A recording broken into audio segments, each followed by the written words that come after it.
नमस्कार दोस्तों। तो दोस्तों आज हम इस वीडियो में डिस्कस करने वाले हैं बिहार एसएससी इंटर स्तरीय प्रैक्टिस सेट नंबर 2 जो एडिटोरिया का प्रैक्टिस सेट है। दोस्तों वीडियो को पूरा देखिएगा। अगर आप चैनल पर नए प्लीज सब्सक्राइब कीजिएगा। चलिए शुरू करते हैं आज का सबसे पहला सवाल। दोस्तों देखिए दोस्तों आज का सबसे पहला सवाल क्या, अगर आपके सामने सबसे पहला सवाल देखिएगा। सबसे पहला सवाल है कि फ्यूज का सिद्धांत संबंधित है। याद रखिएगा, फ्यूज का जो सिद्धांत संबंधित है वो विद्युत के ऊष्मीय प्रभाव से संबंधित है, यानी कि ऑप्शन नंबर ए हो जाएगा दोस्तों। ठीक है, फ्यूज का सिद्धांत संबंधित है विद्युत के ऊष्मीय प्रभाव से। चलिए अगला सवाल देखिएगा। दूसरा नंबर सवाल देखिएगा दोस्तों क्या कह रहा है। दूसरा नंबर सवाल आपके सामने है दोस्तों कि यदि एक गोलीय दर्पण को किसी द्रव में डुबाया जाता है तो उसकी फोकस दूरी क्या होगी। दोस्तों याद रखिएगा, अपरिवर्तित रहती है, यानी कि ऑप्शन नंबर सी हो जाएगा। ठीक है, यदि एक गोलीय दर्पण को किसी द्रव में डुबाया जाता है तो उसकी फोकस दूरी क्या होगी दोस्तों, अपरिवर्तित रहती है, यानी कि 2 का ऑप्शन नंबर सी हो जाएगा। चलिए अगला देते हैं दोस्तों आपके सामने 3 नंबर सवाल देखिएगा। 3 नंबर सवाल क्या कह रहा है। 3 नंबर सवाल दोस्तों आपके सामने कि प्रकाश तरंगों के एक माध्यम से दूसरे माध्यम में जाने पर जो चर यानी कि वेरिएबल्स प्रभावित होते हैं वह है दोस्तों। याद रखिएगा, तरंग वेग और तरंग है, यानी कि ऑप्शन नंबर ए हो जाएगा। याद रखिएगा कि प्रकाश तरंगों के एक माध्यम से दूसरे माध्यम में जाने पर जो चर प्रभावित होते हैं वो वेग और तरंग में बदल जाते हैं दोस्तों। याद रखिएगा, वेरिएबल्स होते हैं, आवृत्ति नहीं बदलती। क्या होती है दोस्तों, आवृत्ति नहीं बदलती, बल्कि वेग और तरंग परिवर्तित हो जाते हैं दोस्तों। ठीक है, यानी 3 का ऑप्शन नंबर ए हो जाएगा।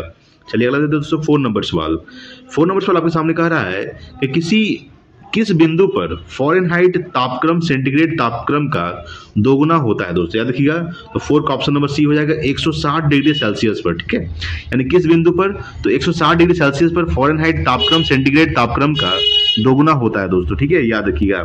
चलिए अगला सवाल देखिएगा। 5 नंबर सवाल आपके सामने है।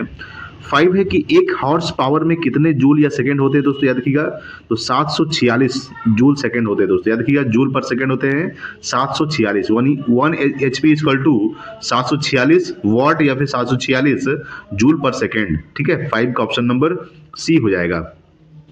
अगला देखिएगा 6 नंबर सवाल। 6 नंबर सवाल आपके सामने दोस्तों, ये लोलक घड़ियां गर्मियों में सुस्त हो जाती है क्योंकि, ठीक है, क्योंकि 6 का ऑप्शन नंबर सी हो जाएगा, लोलक की लंबाई बढ़ जाती है, यानी कि ऑप्शन नंबर सी हो जाएगा दोस्तों। ठीक है, याद रखिएगा, लोलक घड़ियां गर्मियों में सुस्त हो जाती है क्योंकि लोलक की लंबाई बढ़ जाती है। चलिए अगला सवाल देखते हैं 7 नंबर सवाल। 7 नंबर सवाल आपके सामने है कि अति चालक का लक्षण है दोस्तों। याद रखिएगा, तो 7 का ऑप्शन नंबर ए हो जाएगा, शून्य परम्पारगम्यता। याद रखिएगा, यानी अति चालक का लक्षण है शून्य पारगम्यता। ठीक है, यानी 7 का ऑप्शन नंबर ए हो जाएगा।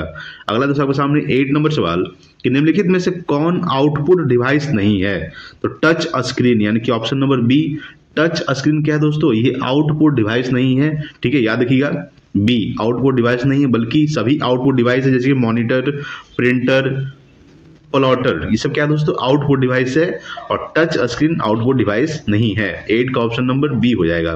चलिए अगला देते हैं दोस्तों 9 नंबर सवाल। देखिए यहाँ पे 9 नंबर सवाल देखिएगा क्या कह रहा है आपके सामने। 9 नंबर सवाल है दोस्तों कि रेडियो एक्टिविटी का आविष्कार किया था, किसने किया था, तो 9 का ऑप्शन नंबर बी हो जाएगा, बेकुरल ने किया था। ठीक है, याद रखिएगा, यानी रेडियो एक्टिविटी का आविष्कार किए थे बेकुरल ने। ठीक है दोस्तों, याद रखिएगा। अगर बात करते दोस्तों अगला देखिएगा 10 नंबर सवाल आपके सामने है। 10 देखिएगा कि परमाणु में कक्षों को भरने का क्रम नियंत्रित होता है।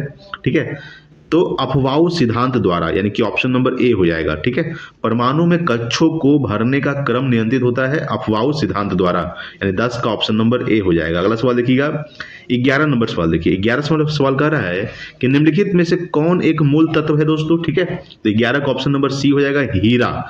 हीरा क्या है दोस्तों, एक मूल तत्व है। ठीक है, देखिए याद रखिए, कार्बन के 2 अपरूप होते हैं, हीरा और ग्रेफाइट। ठीक है, याद रखिएगा, तो कौन एक मूल तत्व है, हीरा क्या है दोस्तों, एक मूल तत्व है। ठीक है, यानी 11 का ऑप्शन नंबर सी हो जाएगा। अगला सवाल देखिएगा 12 नंबर सवाल कि सोप स्टोन यानी कि टॉक मुख्यतः है। ठीक है, याद रखिएगा, तो 12 का ऑप्शन नंबर डी हो जाएगा, मैग्नीशियम सिलिकेट। ठीक है, यानी कि सोप स्टोन मुख्यतः है मैग्नीशियम सिलिकेट, यानी 12 का ऑप्शन नंबर डी हो जाएगा। चलिए अगला देते हैं दोस्तों 13 नंबर सवाल। 13 नंबर सवाल क्या कर रहा है आपके सामने कि निम्नलिखित में से कौन सा जोड़ा तांबे के मिश्र धातुओं का नहीं है। ठीक है, तो 13 का ऑप्शन नंबर डी हो जाएगा, रोज मेटल एवं टाइप मेटल। ठीक है, याद रखिएगा, रोज मेटल एवं टाइप मेटल क्या दोस्तों, ये जोड़ा तांबे के मिश्र धातुओं का नहीं है, यानी कि 13 का ऑप्शन नंबर डी। ठीक है, जैसे कि अगर बात करते हैं पीतल एवं कांसा का, क्या है दोस्तों, ये तांबे के में से धातुओं का जोड़ा है, ठीक है। जर्मन सिल्वर एवं रोल्ड गोल्ड, ठीक है। गन मेटल एवं डेल्टा मेटल, ये सब क्या है दोस्तों, ये जोड़ा तांबे का मिश्र धातुओं का इसका है दोस्तों, ठीक है, जोड़ा है। बल्कि रोज मेटल एवं टाइप मेटल ये नहीं है दोस्तों, ठीक है। यानी 13 का ऑप्शन नंबर डी हो जाएगा। देखिएगा अगला सवाल 14 नंबर सवाल देखिएगा कि बेकिंग सोडा है दोस्तों, ठीक है। तो 14 का ऑप्शन नंबर क्या हो जाएगा, ए हो जाएगा सोडियम हाइड्रोजन कार्बोनेट, ठीक है। सोडियम हाइड्रोजन कार्बोनेट क्या है दोस्तों, ये बेकिंग सोडा, ठीक है। 14 का ऑप्शन नंबर ए हो जाएगा। चलिए अगला सवाल देखिएगा आपके सामने 15 नंबर सवाल देखिए। 15 नंबर सवाल आपके सामने दोस्तों कि निम्नलिखित वैज्ञानिकों में से किसने स्थिर अनुपात के नियम को प्रतिपादित किया था दोस्तों, ठीक है। तो 15 का ऑप्शन नंबर ए हो जाएगा जोसेफ प्राउस्ट, ठीक है, याद रखिएगा। जोसेफ प्राउस्ट जो है ये वैज्ञानिक में जिसने स्थिर अनुपात के नियम को प्रतिपादित किया था, जोसेफ प्राउस्ट, ठीक है, याद रखिएगा। अगर बात करते दोस्तों अगला आपका देखिएगा दोस्तों आपके सामने 16 नंबर सवाल आपके सामने दोस्तों कि मॉर्फिन किससे प्राप्त होता है दोस्तों, ठीक है। तो 16 का ऑप्शन नंबर सी हो जाएगा, फल से प्राप्त होता है, ठीक है। मॉर्फिन किससे प्राप्त होता है, फल से, याद रखिएगा। चलिए अगला देते हैं 17 नंबर सवाल। देखिए दोस्तों 17 नंबर सवाल क्या कर रहा है आपके सामने। 17 नंबर सवाल देखिए कि हमारे तंत्र में अधिकतम एटीपी अणुओं को उत्पन्न करने वाला पद है दोस्तों, ठीक है। तो 17 का ऑप्शन नंबर सी हो जाएगा केब्स चक्र, ठीक है, याद रखिएगा। हमारे तंत्र में अधिकतम एटीपी, ठीक है, एटीपी अणुओं को उत्पन्न करने वाला पद है केब्स चक्र। एटीपी का फुल फॉर्म क्या होता है, एडोसिनिन ट्राइफॉस्फेट, याद रखिएगा। एडोसिनिन ट्राइफॉस्फेट ये एटीपी का फुल फॉर्म होता है दोस्तों, ये भी थोड़ा सा याद रखिएगा। चलिए अगला सवाल देखिएगा 18 नंबर सवाल आपके सामने क्या कर रहा है। देखिए दोस्तों 18 नंबर सवाल आपके सामने दोस्तों कि पादप कोशिका का जंतु कोशिका से भिन्नता का कारण होता है, ठीक है। कोशिका भित्ति की उपस्थिति, याद रखिएगा। कोशिका भित्ति की उपस्थिति कारण क्या होता है, पादप कोशिका का जंतु कोशिका से भिन्नता होता है दोस्तों, ठीक है। 18 का ऑप्शन नंबर ए हो जाएगा। कोशिका खोज किसने किया था, मृत कोशिका खोज किए थे रॉबर्ट हुक ने 1665 में, ठीक है, याद रखिएगा। और जीवित कोशिका खोज किए थे दोस्तों एंटोनी वॉन लुवेनहॉक ने 1674 में किए थे, ठीक है। वो जीवित कोशिका खोज किए थे दोस्तों, ठीक है, याद रखिएगा। कोशिका का जो अध्ययन कहलाता है साइटोलॉजी कहलाता है, क्या कहलाता है, कोशिका का अध्ययन साइटोलॉजी कहलाता है दोस्तों, ठीक है, याद रखिएगा। तो 18 का ऑप्शन नंबर क्या हो जाएगा, ए हो जाएगा, कोशिका भित्ति की उपस्थिति, ठीक है। अगला सवाल देखिए 19 नंबर सवाल आपके सामने है। 19 है कि चींटियों के अध्ययन को कहा जाता है दोस्तों, ठीक है, याद रखिएगा। 19 का ऑप्शन नंबर ए हो जाएगा, मर्मिकोलॉजी कहा जाता है, ठीक है। यानी चींटियों के अध्ययन को कहा जाता है मर्मिकोलॉजी कहा जाता है, ठीक है, याद रखिएगा। अगला दोस्तों 20 नंबर सवाल कि कौन सा अंग वसा को तोड़कर कोलेस्ट्रॉल बनाता है दोस्तों, ठीक है। तो 20 का ऑप्शन नंबर ए हो जाएगा यकृत, ठीक है, याद रखिएगा।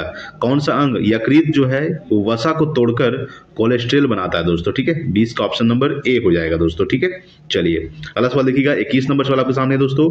21 नंबर सवाल है कि हथेली में पाई जाने वाली हड्डी है दोस्तों, ठीक है, कौन सी है, वो है दोस्तों मेटाकार्पल, ठीक है। 21 का ऑप्शन नंबर ए हो जाएगा। मेटाकार्पल क्या है दोस्तों, ये हथेली में पाई जाने वाली है।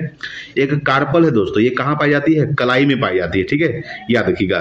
तो मेटाकार्पल हथेली में पाई जाने वाली हड्डी है दोस्तों, ठीक है। चलिए अगला देखिएगा 22 नंबर सवाल कि कौन सा विटामिन ई से संबंधित रसायन पदार्थ है दोस्तों, ठीक है। तो 22 का ऑप्शन नंबर ए हो जाएगा टोकोफिरॉल, याद रखिएगा। विटामिन ई का जो रासायनिक नाम होता है क्या होता है दोस्तों, टेकोफिरॉल होता है, क्या होता है, टोकोफिरॉल होता है, ठीक है। अगर बात करते हैं दोस्तों कि कैल्सीफिरॉल किसका होता है, ठीक है, अगर बात करते हैं तो विटामिन ई का रसायन नाम क्या होता है, विटामिन डी का रसायन नाम होता है दोस्तों कैल्सीफिरॉल। विटामिन ई का रसायन नाम टेकोफिरॉल, ठीक है। अगर बात करते हैं दोस्तों विटामिन B7 का रसायन नाम बायोटीन होता है, क्या होता है, बायोटीन, ठीक है, याद रखिएगा। नेफ्थाक्विनोन किसका होता है दोस्तों, विटामिन के का होता है, याद रखिएगा। विटामिन के का रसायन नाम क्या होता है, नेफ्थाक्विनोन, ठीक है। विटामिन B7 का क्या होता है दोस्तों, बायोटीन होता है, ठीक है, याद रखिएगा। तो विटामिन ई से संबंधित कौन सा रसायन पदार्थ है, कैल्सीफिरॉल, ठीक है, सॉरी टोकोफिरॉल। विटामिन ई की कमी से कौन सा रोग होता है दोस्तों, वो होता है दोस्तों बांझपन होता है, जो महिलाओं में होता है, ठीक है, याद रखिएगा। और विटामिन डी की कमी से कौन सा रोग होता है, तो विटामिन डी की कमी से रिकेट्स होता है, जो बच्चों में होता है दोस्तों। अगर बात करते हैं विटामिन के की कमी से कौन सा रोग होता है, तो विटामिन के की कमी से रक्त का थक्का ना जमना, ठीक है, याद रखिएगा दोस्तों। रक्त का थक्का ना जमना ये विटामिन के की कमी से कारण होता है। अगला सवाल देखिएगा 23 नंबर सवाल आपके सामने दोस्तों कि विडाल परीक्षण ठीक है, विडाल टेस्ट किसके लिए किया जाता है दोस्तों, ठीक है, याद रखिएगा। तो 23 का ऑप्शन नंबर सी हो जाएगा, टाइफाइड के लिए, ठीक है, याद रखिएगा। विडाल जो परीक्षण किया जाता है दोस्तों, ये टाइफाइड के लिए किया जाता है। जैसे कि अगर बात करेगा कि एड्स के जांच के लिए कौन सा टेस्ट किया जाता है, तो एड्स के जांच के लिए एलिसा टेस्ट किया जाता है, ठीक है। उसी तरह से टाइफाइड के जांच के लिए सबसे पहले विडाल परीक्षण किया जाता है, विडाल, ठीक है, विडाल टेस्ट किया जाता है, याद रखिएगा। अगला सवाल आपके सामने 24 नंबर सवाल है कि सूखा सहिष्णुता से संबंधित हार्मोन है दोस्तों, वो है दोस्तों एब्सिसिक अम्ल, ठीक है, याद रखिएगा। 24 का ऑप्शन नंबर ए हो जाएगा दोस्तों, सूखा सहिष्णुता से संबंधित हार्मोन है एब्सिसिक अम्ल दोस्तों, ठीक है। चलिए, एसिटिक अम्ल का सूत्र क्या होता है दोस्तों, CH3COOH, याद रखिएगा, CH3COOH वो एसिटिक एसिड का रासायनिक सूत्र होता है, याद रखिएगा दोस्तों, ठीक है। चलिए अगला सवाल देखिएगा, 25 नंबर सवाल। 25 नंबर सवाल क्या कर रहा है आपके सामने कि साल्क टीका निम्नलिखित में से किस व्याधि से संबंधित है दोस्तों, ठीक है, याद रखिएगा।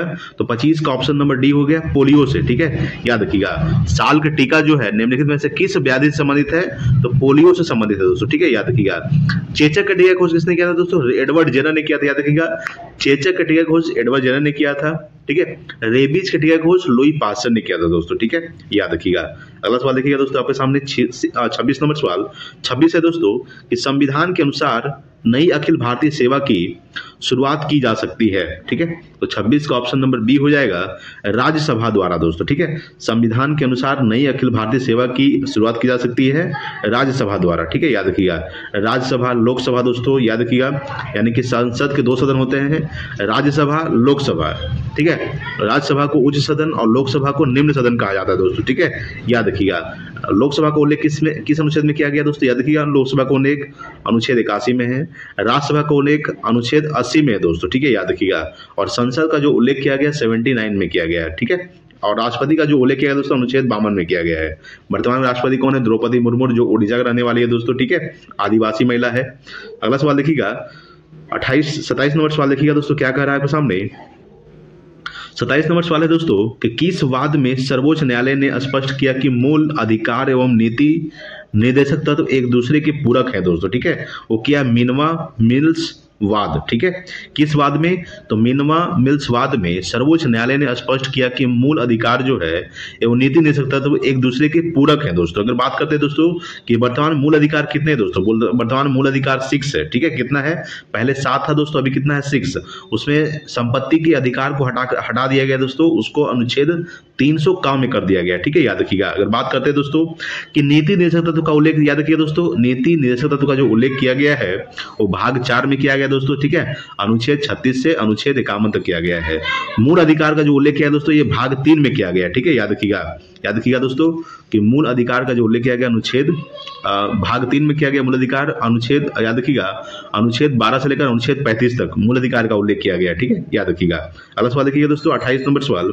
28 आपके सामने क्या कह रहा है, 28 नंबर सवाल है कि राष्ट्रीय आपात की उद्घोषणा के समय संसद निम्न में से किस अनुच्छेद के तहत राज्य सूची के विषय पर कानून बना सकती है दोस्तों, तो अनुच्छेद 250, ठीक है, याद रखिएगा। राष्ट्रीय आपात के उद्घोषणा के समय संसद निम्न में से किस अनुच्छेद के तहत, तो अनुच्छेद 250 के तहत राज्य सूची के विषय पर कानून बना सकते हैं। कौन सी सूची पर, राज्य सूची के विषय पर दोस्तों, ठीक है, याद रखिएगा। अगर बात करते हैं दोस्तों ये अनुच्छेद, अगर बात करते हैं कि राष्ट्रीय आपातकाल, ठीक है, वित्तीय आपातकाल, राष्ट्रपति शासन दोस्तों, इसका किस अनुच्छेद में जैसे बात करेंगे कि राष्ट्रीय आपातकाल का उल्लेख अनुच्छेद 352 में है, राष्ट्रपति शासन का उल्लेख अनुच्छेद 356 में है, और वित्तीय आपातकाल का जो उल्लेख किया गया अनुच्छेद 360 में दोस्तों, ठीक है, याद रखिएगा। अगला सवाल देखिएगा दोस्तों आपके सामने 29 नंबर सवाल देखिएगा। 29 आपके सामने क्या कर रहा है कि निम्नलिखित में से कौन भारतीय संविधान के समवर्ती सूची में नहीं है दोस्तों, ठीक है, याद रखिएगा। यह है दोस्तों सार्वजनिक व्यवस्था, ये किस सूची में दोस्तों, ये है आपका दोस्तों राज्य सूची में, ठीक है, याद रखिएगा।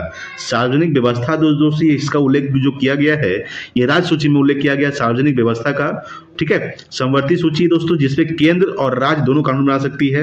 राज्य सूची में केवल राज्य सरकारी कानून बना सकती है दोस्तों, और संघ सूची में केवल केंद्र सरकारी कानून बना सकती है। तीनों का जो उल्लेख किया गया है वो 7वीं अनुसूची में किया गया है दोस्तों, ठीक है। संघ सूची, राज्य सूची, समवर्ती सूची, जिसका उल्लेख है जो दोस्तों अनुसूची 7वीं अनुसूची में उल्लेख किया गया है दोस्तों, ठीक है।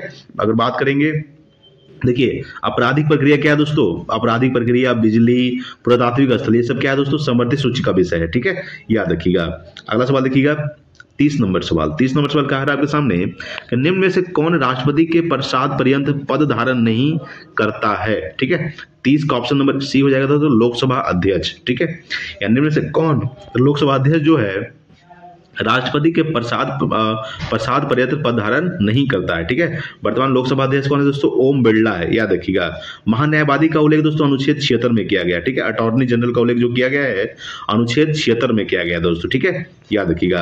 अगला सवाल देखिएगा, 31 नंबर सवाल आपके सामने क्या कर रहा है। 31 नंबर सवाल है कि निम्नलिखित में से किसकी सिफारिश पर केंद्र द्वारा राज्यों को वैधानिक अनुदान दिए जाते हैं। ठीक है, याद रखिएगा। तो 31 का ऑप्शन नंबर सी हो जाएगा वित्त आयोग। ठीक है, निम्न से किसकी सिफारिश पर, तो वित्त आयोग की सिफारिश पर केंद्र द्वारा राज्यों को वैधानिक अनुदान दिए जाते हैं। वित्त आयोग का जो उल्लेख किया गया दोस्तों अनुच्छेद 280 में किया गया। ठीक है, याद रखिएगा। वित्त आयोग का उल्लेख अनुच्छेद 280 में किया गया है। नीति आयोग का स्थापना कब हुआ था दोस्तों, याद रखिएगा 1 जनवरी 2015 को नीति आयोग का स्थापना हुआ था। योजना आयोग की जगह पर कौन सा आयोग आया दोस्तों, नीति आयोग आया। ठीक है, जिसका स्थापना 1 जनवरी 2015 को हुआ। अगर बात करते हैं कि नीति आयोग के जो अध्यक्ष होते हैं वो भारत के प्रधानमंत्री होते हैं। कौन होते हैं, भारत के प्रधानमंत्री नीति आयोग के अध्यक्ष होते हैं दोस्तों। ठीक है, याद रखिएगा। चलिए अगला सवाल देखिए। अगला सवाल देखिएगा 32 नंबर सवाल। 32 है दोस्तों आप सामने कि निम्न में से कौन भारत में सरकार के संसदीय स्वरूप की विशेषता को व्यक्त करता है दोस्तों। ठीक है, कौन करता है, वो कहता है दोस्तों 32 का ऑप्शन नंबर क्या हो जाएगा, डी हो जाएगा। कार्यपालिका का विधायिका के प्रति उत्तरदायी होना। ठीक है, कार्यपालिका का विधायिका के प्रति उत्तरदायी होना। ठीक है, ये भारत में सरकार के संसदीय स्वरूप की विशेषता को व्यक्त करता है। ठीक है, 32 का ऑप्शन नंबर डी हो जाएगा। अगला देखिएगा दोस्तों 33 नंबर सवाल।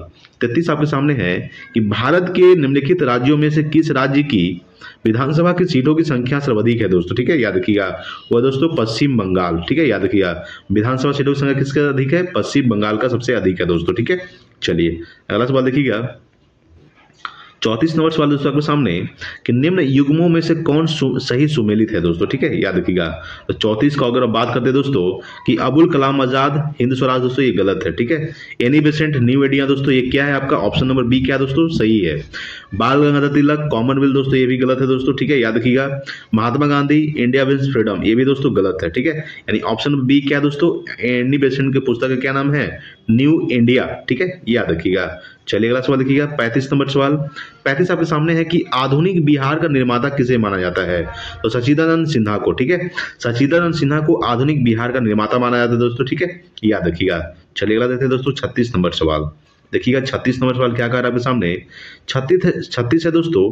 36 देखिएगा कि गांधी इरविन समझौता हुआ मुख्य रूप से, ठीक है, गोलमेज सम्मेलन में कांग्रेस की भागीदारी सहज करने के लिए। ठीक है, यानी कि ऑप्शन नंबर ए हो जाएगा। गांधी इरविन समझौता कब हुआ था, तो 5 मार्च 1931 को हुआ था। गांधी और इरविन के बीच एक समझौता हुआ था जिसको गांधी इरविन समझौता कहा जाता है, जो 5 मार्च 1931 को हुआ था। प्रथम गोलमेज सम्मेलन 1930 में हुआ था। ठीक है, द्वितीय गोलमेज सम्मेलन 1931 में हुआ था। तृतीय गोलमेज सम्मेलन 1932 में हुआ था। तीनों गोलमेज सम्मेलन में भाग करने वाले कौन थे, डॉक्टर भीमराव अम्बेडकर। महात्मा गांधी जो थे वो द्वितीय गोलमेज सम्मेलन में भाग लिए थे दोस्तों। ठीक है, याद रखिएगा। चलिए अगला सवाल देखते हैं आपके सामने 37 नंबर सवाल। 37 आपके सामने दोस्तों कि पत्रकार के कर्तव्य का निर्वहन करते हेतु जेल जाने वाला प्रथम भारतीय कौन था दोस्तों। ठीक है, याद रखिएगा। तो 37 का ऑप्शन नंबर डी हो जाएगा, सुरेंद्र नाथ बनर्जी। ठीक है, यानी पत्रकार के कर्तव्य का निर्वहन करते हुए जेल जाने वाला प्रथम भारतीय कौन था, सुरेंद्र नाथ बनर्जी दोस्तों। ठीक है, 37 का ऑप्शन नंबर डी हो जाएगा दोस्तों। ठीक है, याद रखिएगा। अगला सवाल देखिएगा दोस्तों 38 नंबर कि मुंगेर के बड़हियाताल विरोध का उद्देश्य क्या था, तो बकासत भूमि की वास्तविक मांग दोस्तों। ठीक है, यानी 38 का ऑप्शन नंबर ए हो जाएगा दोस्तों। ठीक है, मुंगेर के बड़हियाताल विरोध का उद्देश्य क्या था, बकासत भूमि की वास्तविक मांग। 38 का ऑप्शन नंबर ए हो जाएगा। अगला सवाल देखिएगा दोस्तों 39 नंबर सवाल। ठीक है, 39 नंबर सवाल आपके सामने कहा रहा है कि निम्नलिखित में से किस शासक के सिक्कों पर नाव का चिन्ह अंकित मिला है, तो यज्ञ श्री सातकर्णी। ठीक है, याद रखिएगा। 39 का ऑप्शन नंबर क्या हो जाएगा, सी। यानी किस शासक के सिक्कों पर, तो यज्ञ श्री सातकर्णी के शासक के सिक्कों पर नाव का चिन्ह अंकित मिला है, यानी 39 का ऑप्शन नंबर सी हो जाएगा दोस्तों। ठीक है, चलिए सीमुख दोस्तों। ठीक है, याद रखिएगा। सातवाहन वंश के संस्थापक कौन थे, तो सीमुख जो थे ये सातवाहन वंश के संस्थापक थे। ठीक है, याद रखिएगा। अगला आपके सामने दोस्तों 40 40 नंबर सवाल 40 है कि कौन सा सुल्तान नया धर्म चलाना चाहता था किंतु उलेमा लोगों ने विरोध किया दोस्तों, ठीक है। अलाउद्दीन खिलजी, याद रखिएगा कौन सा सुल्तान, तो अलाउद्दीन खिलजी जो था ये नया धर्म चलाना चाहता था किंतु उलेमा लोगों ने क्या किया था, विरोध किया था दोस्तों, ठीक है, याद रखिएगा। अगला सवाल देखिएगा दोस्तों आपके सामने 41 नंबर सवाल आपके सामने दोस्तों 41 देखिएगा कि निम्नलिखित शासकों में से किस एक ने 4 अश्वमेध का संपादन किया था, तो प्रवरसेन प्रथम, ठीक है, यानी कि निम्नलिखित शासकों में से किस एक ने, तो प्रवरसेन प्रथम ने 4 अश्वमेध का संपादन किया था, ठीक है। समुद्रगुप्त को भारत का नेपोलियन कहा जाता है दोस्तों, ठीक है, याद रखिएगा समुद्रगुप्त को भारत का नेपोलियन कहा जाता है, ठीक है। शुंग वंश का स्थापना किसने किया था, तो पुष्यमित्र शुंग ने शुंग वंश का स्थापना किया था दोस्तों, ठीक है, याद रखिएगा शुंग वंश का स्थापना किसने किया था, पुष्यमित्र शुंग ने, ठीक है। समुद्रगुप्त जो दोस्तों ये गुप्त वंश का शासक है, याद रखिएगा समुद्रगुप्त को भारत का नेपोलियन कहा जाता है, ठीक है। अगर बात करते हैं चंद्रगुप्त द्वितीय जो है, चंद्रगुप्त द्वितीय के शासनकाल में कौन आया था दोस्तों, तो चंद्रगुप्त द्वितीय शासनकाल में भारत जो आया था फाहियान आया था, कौन आया था, फाहियान इत सिंह, ठीक है दोस्तों, ये सब जो आया था फाहियान इत सिंह, ये चंद्रगुप्त द्वितीय शासनकाल में भारत आया था। चंद्रगुप्त द्वितीय को विक्रमादित्य का उपाधि दिया गया था, किसका, कौन सी उपाधि, विक्रमादित्य की उपाधि, इसलिए चंद्रगुप्त द्वितीय को विक्रमादित्य भी कहा जाता है दोस्तों, ठीक है, याद रखिएगा। अगला सवाल आपके सामने 42 है कि चोल राजाओं में से किस एक ने सिलोन पर विजय प्राप्त की थी, राजेंद्र प्रथम दोस्तों, ठीक है, यानी 42 का ऑप्शन नंबर बी हो जाए, सी हो जाएगा दोस्तों, ठीक है, याद रखिएगा। अगला सवाल देखिएगा दोस्तों आपके सामने, अगला दोस्तों आपके सामने देखिएगा क्या कह रहा है, 43 नंबर सवाल, ठीक है दोस्तों, 43 नंबर सवाल क्या कह रहा है दोस्तों आपके सामने, 43 है, 43 नंबर सवाल दोस्तों आपके सामने क्या कह रहा है कि सूची 1 को सूची 2 से सुमेलित कीजिए एवं नीचे दिए गए कूट की सहायता से सही उत्तर चुनिए, ठीक है दोस्तों। इधर सूची 1 है दोस्तों, इधर सूची 2 है, मिलान करना है दोस्तों, ठीक है। यहाँ पे दोस्तों ऋग्वेद क्या देखिए दोस्तों, स्रोत एवं प्रार्थनाएं, यानी कि क्या हो जाएगा, स्रोत एवं प्रार्थनाएं, यानी कि ए का 4 हो जाएगा दोस्तों, ठीक है। यजुर्वेद दोस्तों स्रोत एवं कर्मकांड, ठीक है। सामवेद दोस्तों सी का ऑप्शन नंबर 1 हो जाएगा, संगीतमय, यानी सामवेद में संगीत का उल्लेख किया गया, याद रखिएगा, ठीक है। अर्थववेद में याद रखिएगा दोस्तों तंत्र मंत्र यानी जादू टोना का उल्लेख किया गया है, ठीक है। अर्थववेद में जादू टोना यानी तंत्र मंत्र एवं वशीकरण, ठीक है। यानी वेद कितने होते हैं, वेद 4 होते हैं, ऋग्वेद, सामवेद, यजुर्वेद, अर्थववेद, ठीक है। ऋग्वेद सबसे पुराना वेद है दोस्तों, ठीक है, याद रखिएगा। सबसे नया वेद कौन सा है, अर्थववेद। अर्थववेद में जादू टोना के बारे में बताया गया है। ऋग्वेद में 10 मंडल होते हैं और 10 से 28 सूत्र होते हैं दोस्तों, ठीक है, याद रखिएगा। ऋग्वेद के 3रे मंडल में गायत्री मंत्र का उल्लेख किया गया है। गायत्री मंत्र के रचनाकार कौन है, विश्वामित्र। ऋग्वेद के 9वें मंडल में सोम का उल्लेख किया गया है। ऋग्वेद के 10वें मंडल में 4 वर्ण का उल्लेख किया गया है, ब्राह्मण, वैश्य, क्षत्रिय, शूद्र, ठीक है, याद रखिएगा। अगर बात करेंगे यजुर्वेद, गद पद का जो उल्लेख किया गया यजुर्वेद में, संगीत का जो उल्लेख किया गया है सामवेद में, ठीक है, और अर्थववेद में जादू टोना यानी कि तंत्र मंत्र का उल्लेख किया गया है।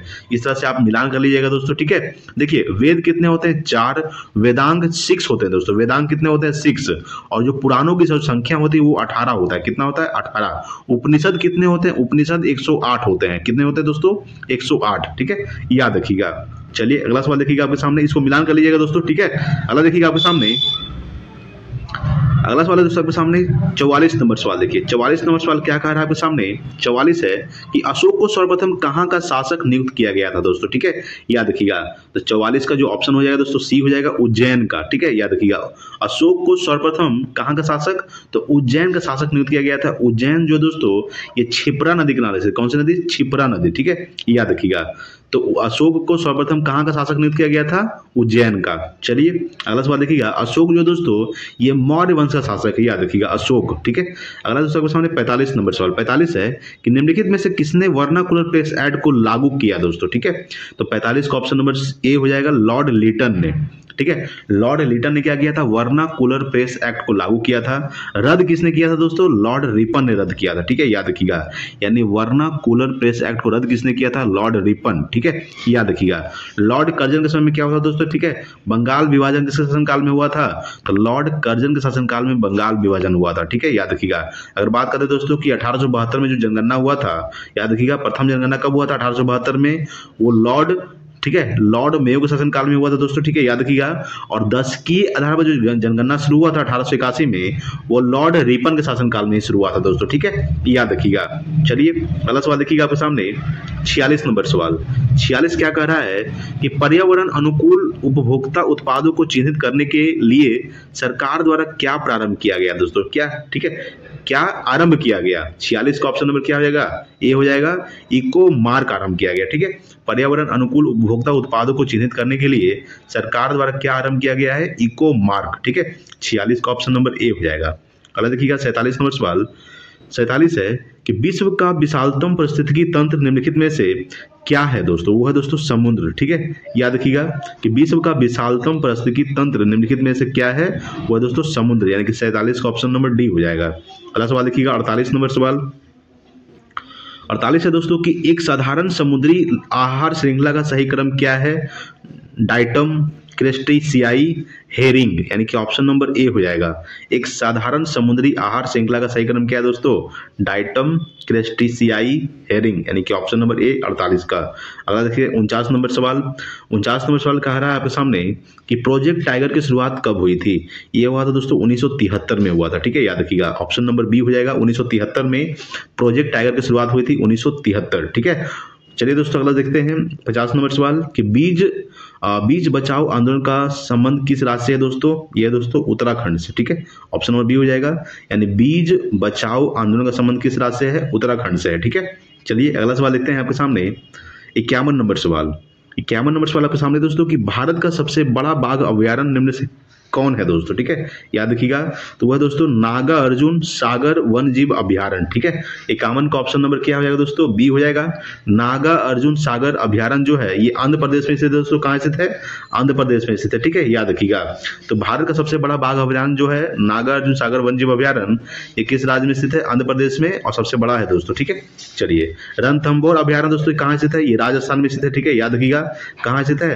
राजस्थान में दोस्तों। ठीक है, अगर बात करते हैं कि कैमूर वन जीव अभ्यारण्य दोस्तों कहाँ स्थित है? ये बिहार में स्थित है। ठीक है, कहाँ स्थित है? बिहार दोस्तों। ठीक है, याद रखिएगा। चलिए अगला सवाल देखते हैं 52 नंबर सवाल आपके सामने दोस्तों कि अंग्रेजी साहित्य के लिए पहली बार ज्ञानपीठ पुरस्कार कब दिया गया था?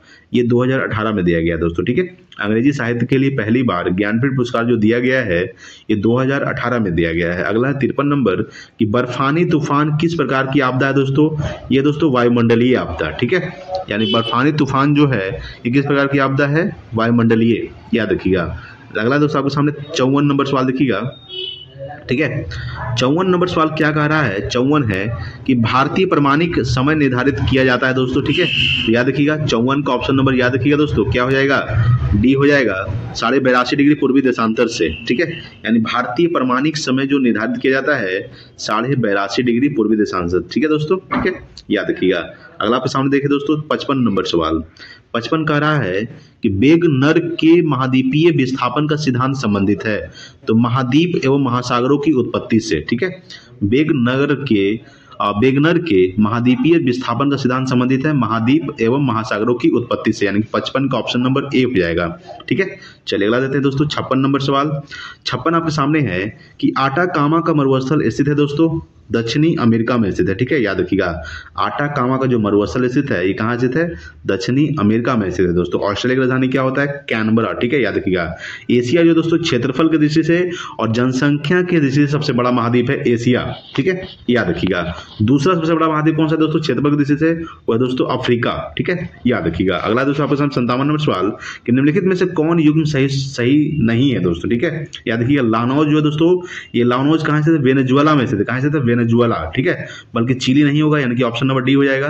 लानौज कहाँ से है? वेनेजुएला में से थे दोस्तों। ठीक है, डाउन्स, ठीक है दोस्तों, याद रखिएगा डाउन्स ऑस्ट्रेलिया में स्थित है, ये सही है दोस्तों। ठीक है, पंपास अर्जेंटीना में, ये भी सही है दोस्तों। वेल्ड दोस्तों दक्षिण अफ्रीका, ये भी सही है, बल्कि लानौज कहाँ से थे? वेनेजुएला में। ठीक है, याद रखिएगा। चिली में नहीं होगा। चिली की राजधानी क्या होता है दोस्तों? चिली की राजधानी होता है सैंटियागो। ठीक है, याद रखिएगा। अर्जेंटीना राजधानी ब्यूनस आयर्स, ऑस्ट्रेलिया राजधानी कैनबरा, दक्षिण अफ्रीका का राजधानी 3 राजधानी होता है केप टाउन, प्रिटोरिया और ब्लेम फाउंटेन। ठीक है, क्या हो जाएगा दोस्तों? 57 का ऑप्शन नंबर डी हो जाएगा। अगला सवाल देखिएगा 58 नंबर सवाल आपके सामने क्या कर रहा है? 58 है आसचूतास स्टेलेग्टाइट एवं निश्चूतासम स्टेग्लेमाइट निक्षेपणात्मक स्थलाकृति है, याद रखिएगा भूमिगत जल की। ठीक है, यानी कि ऑप्शन नंबर बी हो जाएगा। 58 का ऑप्शन नंबर बी। ठीक है, अगला सवाल देखिएगा 59 नंबर सवाल। 59 नंबर सवाल क्या कह रहा है दोस्तों कि निम्नलिखित नगरों या शहरों में कौन भारत का पीटर्सबर्ग कहलाता है दोस्तों, ठीक है, याद रखिएगा। तो 59 का ऑप्शन नंबर बी हो जाएगा जमशेदपुर, ठीक है। जमशेदपुर को क्या कहा जाता है, भारत का पीटर्सबर्ग यह कहलाता है दोस्तों, ठीक है, ठीक है, याद रखिएगा। अगला सवाल देखिए दोस्तों, ये राउरकेला कहाँ से दोस्तों, राउरकेला उड़ीसा में से, तो राउरकेला स्टील प्लांट उड़ीसा में, दुर्गापुर स्टील प्लांट दोस्तों ये पश्चिम बंगाल में स्थित है, ठीक है, याद रखिएगा। भिलाई दोस्तों कहाँ स्थित है, छत्तीसगढ़ में, ठीक है। बोकारो स्टील प्लांट ये भी दोस्तों झारखंड में स्थित है, ठीक है। चलिए अगला सवाल देखिएगा, 60 नंबर सवाल आपके सामने क्या कह रहा है, ठीक है। 60 है दोस्तों की बैलाडीला, ठीक है। बैलाडीला कहाँ स्थित है, याद रखिएगा। बैलाडीला दोस्तों छत्तीसगढ़ में स्थित है, ठीक है, याद रखिएगा। बैलाडीला किस खनिज के उत्पादन के लिए प्रसिद्ध है दोस्तों, ये प्रसिद्ध है दोस्तों लौह अयस्क के लिए, ठीक है। बैलाडीला किस खनिज के लिए, तो लौह अयस्क के लिए प्रसिद्ध है, ठीक है। अगला सवाल देखिएगा 61 नंबर कि निम्नलिखित में से किसका संबंध कथकली नृत्य से नहीं है, ठीक है, याद रखिएगा। तो ऑप्शन नंबर डी हो जाएगा दोस्तों मायाधर रावत। मायाधर रावत का दोस्तों कथकली नृत्य से नहीं संबंधित है, बल्कि राधा मोहन कथकली से संबंधित है दोस्तों। कृष्ण नायर कथकली से संबंधित है। वी नारायण मेनन जो दोस्तों कथकली से संबंधित है। कथकली किस राज्य का नृत्य है दोस्तों, केरल का है, ठीक है, याद रखिएगा। अगला से देखिएगा दोस्तों 62 नंबर है कि विश्व स्तनपान दिवस प्रतिवर्ष कब मनाया जाता है दोस्तों, ठीक है, याद रखिएगा। तो 62 का ऑप्शन नंबर आपको ध्यान रखना है, ए हो जाएगा 1 अगस्त को, ठीक है। विश्व स्तनपान दिवस कब मनाया जाता है, 1 अगस्त को विश्व स्तनपान दिवस मनाया जाता है, ठीक है। अगला देखिएगा 63 नंबर कि रमन अनुसंधान केंद्र का मुख्यालय कहाँ स्थित है, स्थित है दोस्तों बेंगलुरु में। कहाँ स्थित है, बेंगलुरु में रमन अनुसंधान संस्थान केंद्र का मुख्यालय स्थित है बेंगलुरु। बेंगलुरु में इसरो का मुख्यालय स्थित है दोस्तों, ठीक है। बेंगलुरु में ही इसरो का मुख्यालय स्थित है, याद रखिएगा। इसरो का फुल फॉर्म क्या होता है, Indian Space Research Organisation. ISRO के वर्तमान में अध्यक्ष कौन है, सोमनाथ, ठीक है, याद रखिएगा। इसरो का जो मुख्यालय स्थित है बेंगलुरु में। इसरो का स्थापना 1969 में हुआ था, 1969 में इसरो का स्थापना हुआ था, ठीक है दोस्तों, ठीक है, याद रखिएगा। अगला सवाल देखिएगा आपके सामने 64 नंबर सवाल। 64 है कि तेंजिंग नार्गे साहसिक पुरस्कार की शुरुआत किस वर्ष की गई थी, ये किया गया था 1993 में किया गया था, ठीक है। तेंजिंग नार्गे साहसिक पुरस्कार की शुरुआत किस वर्ष की गई थी, 1993 में। 64 का ऑप्शन नंबर डी हो जाएगा। अगला सवाल देखिएगा 65 नंबर सवाल। देखिए दोस्तों 65 नंबर सवाल कह रहा है आपके सामने, 65 है कि शांति काल का सबसे बड़ा वीरता पुरस्कार कौन सा है दोस्तों, अशोक चक्र, ठीक है। अशोक चक्र क्या है दोस्तों, ये शांति काल का सबसे बड़ा वीरता पुरस्कार है अशोक चक्र। अगला देखिए 66 नंबर कि पटना विश्वविद्यालय की स्थापना किस वर्ष की गई थी, तो याद रखिएगा दोस्तों 66 का ऑप्शन नंबर बी हो जाएगा 1917 में, ठीक है। पटना विश्वविद्यालय की स्थापना किया गया था 1917। पटना किसकी राजधानी है दोस्तों, बिहार की राजधानी है, याद रखिएगा। बिहार का स्थापना 22 मार्च 1912 को हुआ था, इसलिए 22 मार्च को बिहार दिवस और 22 मार्च को जल दिवस भी मनाया जाता है दोस्तों, ठीक है, याद रखिएगा। अगर बात करते हैं दोस्तों 1912 में क्या हुआ था, तो 1912 में भारत की जो राजधानी है वो कोलकाता से दिल्ली बना था, ठीक है। भारत राजधानी दिल्ली बना था दोस्तों, याद रखिए। कोलकाता से क्या बना था, दिल्ली, ठीक है। 1925 में कानपुर अधिवेशन हुआ था दोस्तों, ठीक है, याद रखिएगा। जिसके अध्यक्षता सरोजिनी नायडू ने किए थे। 1925 में कानपुर अधिवेशन हुआ था, जिसके अध्यक्षता सरोजिनी नायडू ने किए थे। काकोरी टेंट डकैती 1925 में हुआ था दोस्तों, ठीक है, याद रखिएगा। 1932 में दोस्तों गांधी पूना पैक्ट हुआ था, गांधी और महात्मा गांधी और डॉक्टर भीमराव अम्बेडकर के बीच पूना पैक्ट 1932 में हुआ था, ठीक है, याद रखिएगा। अगला सवाल देखिए दोस्तों आपके सामने 67 नंबर सवाल। 67 नंबर सवाल कह रहा है कि ऑपरेशन कावेरी का संबंध है भारत सूडान से संबंधित है, ठीक है, याद रखिएगा। ऑपरेशन कावेरी का संबंध है भारत सूडान। सूडान की राजधानी क्या होता है, खार्तूम दोस्तों, ठीक है, याद रखिएगा। यूक्रेन की राजधानी कीव होता है दोस्तों। अफगानिस्तान का काबुल, ठीक है। अफगानिस्तान की मुद्रा क्या होता है, अफगान अफगानी। पाकिस्तान और अफगानिस्तान के बीच डुरंड रेखा। तुर्की राजधानी क्या होता है, अंकारा। तुर्की की मुद्रा क्या होता है, लीरा, ठीक है, याद रखिएगा। अगला सवाल देखिएगा दोस्तों 68 नंबर सवाल कह रहा है आपके सामने। 68 है कि किस राज्य द्वारा लाडली बहना योजना की शुरुआत की गई थी, ठीक है, याद रखिएगा। तो 68 का ऑप्शन नंबर सी हो जाएगा मध्य प्रदेश, ठीक है, याद रखिएगा।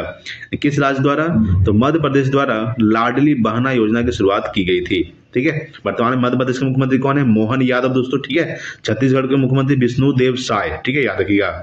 पश्चिम बंगाल का दोस्तों कौन है, तो ममता बनर्जी दोस्तों, ठीक है, याद रखिएगा।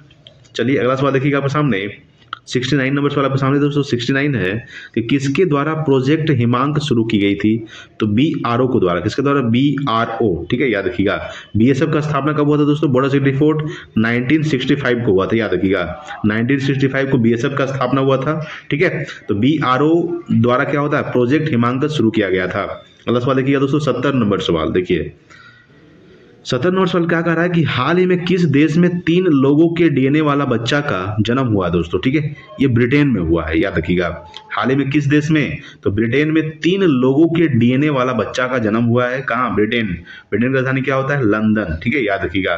जापान की राजधानी टोक्यो, जापान की मुद्रा, ठीक है। जापान की राजधानी क्या होता है, टोक्यो। टोक्यो जो दोस्तों होन्शु द्वीप पर स्थित है, और जापान की मुद्रा क्या होता है, येन होता है। अमेरिका की राजधानी क्या होता है, वाशिंगटन डीसी, ठीक है। DC District of Columbia. America के प्रथम राष्ट्रपति कौन है, जॉर्ज वाशिंगटन। अमेरिका के वर्तमान राष्ट्रपति कौन है, जो बाइडेन, जो 46वें राष्ट्रपति। उपराष्ट्रपति कमला हैरिस, ठीक है, याद रखिएगा। अगला सवाल देखिएगा दोस्तों आपके सामने 71 नंबर सवाल देखिए क्या कर रहा है। 71 है कि वर्ल्ड हैप्पीनेस इंडेक्स 2023 में दूसरे स्थान पर कौन सा देश है दोस्तों। ये है दोस्तों डेनमार्क। कौन है, डेनमार्क। डेनमार्क की राजधानी क्या होता है, कोपेनहेगन।